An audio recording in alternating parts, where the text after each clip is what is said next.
এই দেখো তোমার ওপরেও কমেন্ট করেছে, দাদা ভাই মেয়ের বিয়েতে ব্যস্ত ছিল তাই আসতে পারেনি। শুক্রবার, আচ্ছা যা।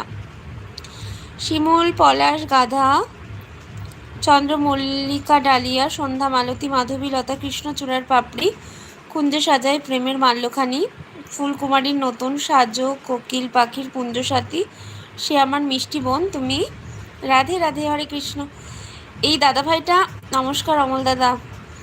দাদা ভাই, তুমি জানো না আমি তোমার কথা সবার কাছে বলি যে তোমার মতো দাদা পাওয়া এই লাইফে ভাগ্যের ব্যাপার।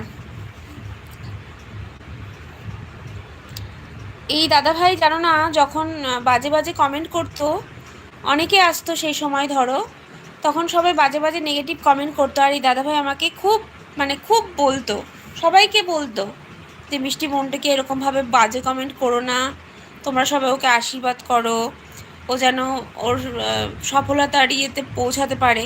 প্রচুর ভালো ভালো কমেন্ট। মানে পৃথিবীতে সবাই খারাপ নয়, কেউ না কেউ, হ্যাঁ এই দাদাকেই খুঁজছিলাম আমি। আর দেখো আমার এতটাই টান দাদার প্রতি,